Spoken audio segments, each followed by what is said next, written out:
India को एक और महाज पर शिकस्त। मोदी जो अपने जख्म चाट रहा है, कुछ और भी प्लान कर रहा है।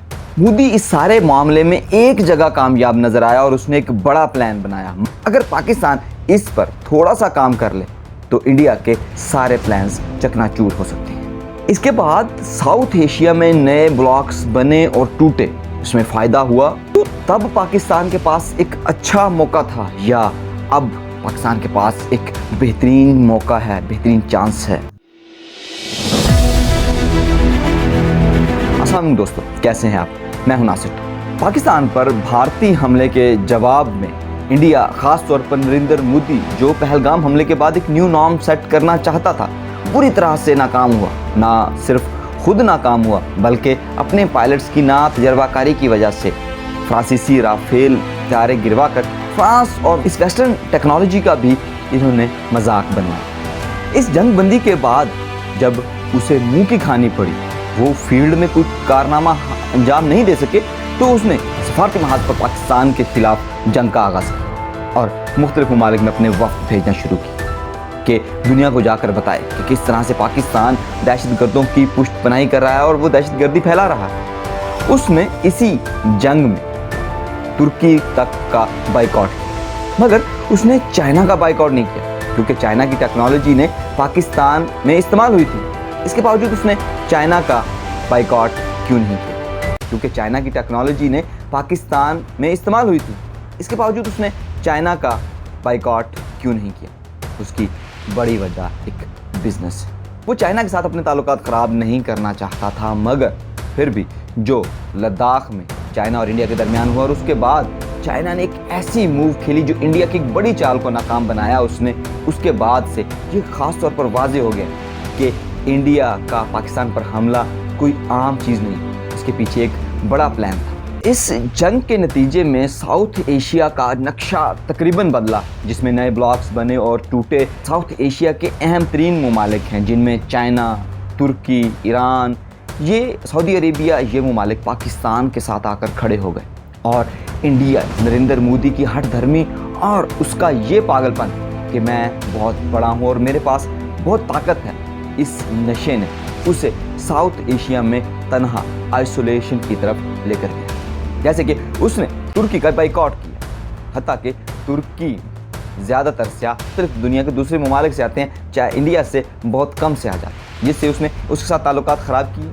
और उसके बाद पाकिस्तान ने तुर्की, क्योंकि वो वैसे भी बिरादर मुल्क है पाकिस्तान का, उसके साथ अच्छे ताल्लुकात बनाए। और उसके बाद अब पाकिस्तान के वज़ीर आज़म का जो विज़िट है, उसमें पहले वो तुर्की गए, फिर ईरान और फिर अज़रबैजान। तो इनमें पाकिस्तान ने अपने साउथ एशियन अलाइज का एक बेहतरीन नेटवर्क सेट कर लिया है। इस नए बनने वाले ब्लॉक्स में पाकिस्तान ने बहुत ज़्यादा कामयाबी हासिल की। ऐसे में ही इंडिया ने एक बड़ी चाल चलने की कोशिश की, जिसको पाकिस्तान के स्ट्रेटेजिक पार्टनर चाइना ने मिलकर इस तरह से काउंटर किया कि इंडिया एक बड़े महाज पर पाकिस्तान से दोबारा शिकस्त खा गया। इंडिया ने पाकिस्तान से अपने मशरकी महाज पर तो मार खाई, उसके बाद उसने पाकिस्तान के लिए वेस्टर्न फ्रंट खोलने के लिए, मगरबी महाज खोलने के लिए अफगानिस्तान में तालिबान की तरफ हाथ बढ़ाया और उनके साथ ताल्लुकात बेहतर करने लगे, अपने डेलीगेशंस वहाँ भेजे। मगर ऐन उसी वक्त पर पाकिस्तान का स्ट्रेटजिक पार्टनर चाइना वहाँ आया और उसमें पाकिस्तान और अफगानिस्तान के फॉरेन मिनिस्टर्स की मुलाकात कर ली। उसके बाद ये तस्वीर शेयर की जिसमें चाइनी एम्बेसडर जो है वो पाकिस्तान और अफगानिस्तान के फॉरेन मिनिस्टर्स के हाथ पकड़े हुए हैं। और इस तस्वीर के बाद एक ऐसे बयानात जो सामने आए जो बहुत बेहतरीन किस्म के हैं कि अफगानिस्तान की तरफ से ये मैसेज कन्वे हुआ, ये मैसेज आया कि पाकिस्तान के अंदर कार्रवाइयाँ हो रही हैं, वो तमाम कार्रवाइयाँ बंद की जाएँ। अगर कोई ऐसी कार्रवाई करता है तो वो तालिबान के अमीर की हुक्म अदुली काउंट की जाएगी और उसके साथ आनी हाथों से निपटा जाएगा, जो पाकिस्तान के लिए और इस वेस्टर्न बॉर्डर के लिए बहुत ही अहम है और इंडिया के लिए एक ख़तरे की घंटी। तो जैसे अमेरिका अफगानिस्तान से निकला था, उस वक्त इंडिया अपनी करोड़ों की इन्वेस्टमेंट छोड़कर भाग निकला और उसके बाद दोबारा उसने कोशिश की कि अपनी इन्वेस्टमेंट को रिकवर करे और तालिबान के साथ हाथ मिलाए, मगर इस बार फिर उससे यहाँ भी मुंह की खानी। तो नरेंद्र मोदी सिर्फ यहीं तक नहीं रुका बल्कि और आगे बढ़ा और फ्रस्ट्रेशन में अपने हमसाया ममालिक के साथ मज़ीद ताल्लुकात ख़राब किए। اس کے بعد پاکستان کے ڈیلیگیشن کی، جیسے میں آپ کو پہلے بھی بتایا کہ پاکستان کے ڈیلیگیشن کی ترکی، پھر ایران، پھر آذربائیجان اور ان چائنا کے ممالک میں پاکستان کے وزٹس، جس میں پاکستان کے وزیر اعظم شہباز شریف کی ایران کے وزیر اعظم سے ملاقات کے بعد ان کے سپریم لیڈر علی خامنئی کے ساتھ ملاقات، اس کے بعد ان کے آنے والے ٹویٹس، جس میں انہوں نے 30 سال پہلے کی بات کی کہ 30 سال پہلے جیسے ایران عراق جنگ میں پاکستان نے ایران کا ساتھ دیا تھا، جب صدام حسین نے ایران پر حملہ کر دیا تھا تب پاکستان نے ایران کا ساتھ دیا، تب سے ہمارے ایک اچھے تعلقات ہیں، اور اب موقع ہے کہ ہم مل کر صہیونی طاقتوں کے خلاف لڑ سکتے ہیں۔ لیکن جب پاکستان کے اوپر اسرائیل نے انڈیا کے ذریعے حملہ کیا، انڈیا کو وہ ڈرون دیے جو پاکستان پر اٹیک کر رہے تھے، تو پاکستان کے پاس ایک بڑا اہم اور خاص موقع تھا کہ اس وقت یہ صہیونی طاقتیں پاکستان کے خلاف ڈائریکٹلی انوالو ہو چکی تھی، اور پاکستان بھی وہاں ڈائریکٹلی انوالو ہو سکتا تھا، مگر پاکستان کے پاس اتنا بہترین موقع تھا، مگر پھر بھی پاکستان نے ایسا کچھ نہیں کیا۔ ایسا کیوں نہیں کیا گیا؟ اس بارے میں اپنی رائے کا اظہار کمنٹ باکس میں ضرور کریں، ہمیں ضرور بتائیں پاکستان نے ایسا کیوں نہیں کیا، اور اب جب ایران پاکستان کے ساتھ کھڑا ہے اور وہ کہہ رہا ہے کہ ہم آپ کے ساتھ اور ہم مل کر اس صہیونی طاقتوں کے خلاف لڑ سکتے ہیں، غزہ کے لیے بہت کچھ کر سکتے ہیں، اپنے مسلمانوں کے لیے بہت کچھ کر سکتے ہیں، تو کیا اب ایران اور پاکستان مل کر کیا صہیونی طاقتوں کے خلاف کوئی بڑا ایکشن کر سکیں گے؟ اس بارے میں اپنی رائے کمنٹس میں ضرور دیجیے۔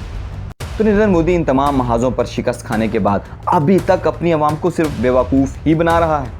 وہ کہہ رہا ہے کہ روٹی کھا لو ورنہ میری گولی تو ہے، اور مختلف طرح کے وہ بیانات دے رہا ہے۔